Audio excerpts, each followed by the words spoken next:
So what is a bonus stock? So as always, just read the definition first.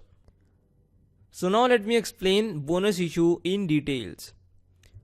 So when a company earns profits, it either distributes a part of it to the shareholders, which are called dividends, as I explained it in one of my previous tutorials as to what dividends are, and the profits that are not distributed and kept by the company either for future expansion plans, to pay off some debts, to invest in further growth, or any other reason are called reserves. So distributed profits are dividends and not distributed profits are called reserves.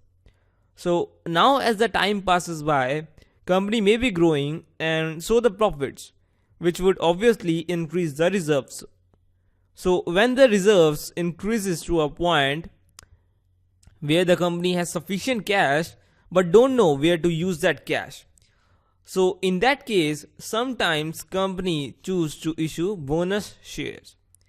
Now this basically means issuing the shares to the shareholders with excess reserves or profits that the company has. That means the company has cash, and that's why company is paying the shareholders in the form of shares by issuing free shares to the shareholders. Now it is also given to the shareholders in proportion to the shares that they already own.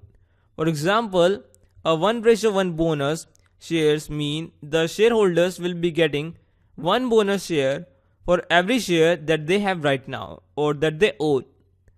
But again, similar to the stock split, this also doesn't change the market cap of the company as share price falls after the issue. So let me just explain it with the help of an example.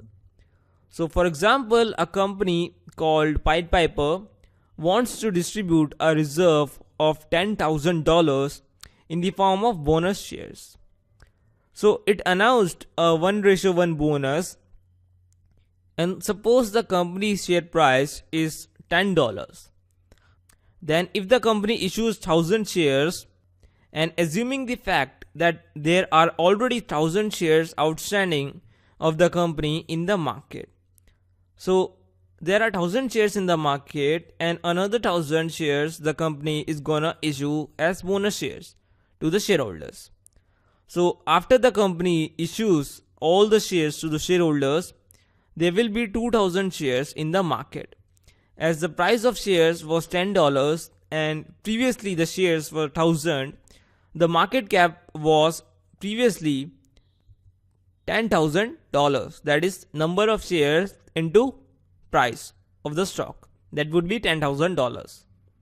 But now as the share are 2000 and the price is still $10, the market cap should be 2000 into 10, that would be $20,000. But I said the market cap does not change. So why I'm mentioning $20,000? Well, I'm not wrong. Market cap indeed doesn't change and it will not go to $20,000. The reason is price falls after the bonus issue in proportion to the increase in number of shares. So if the shares have been doubled, the price would be half. That means the price of the stock would reduce from $10 to $5. And the reason in fall of prices is because of demand and supply principles. As the supply of any commodity, good or service or anything increases, its demand falls and hence price falls. And same happens within the stock of a company. When the number of outstanding shares increases, the share price falls proportionately. So in a nutshell, just like a stock split, market cap, the value of the company or the positioning of the company doesn't change, or it doesn't make you rich or poor, but shares are increased and prices get reduced. And that's what basically a bonus issue is.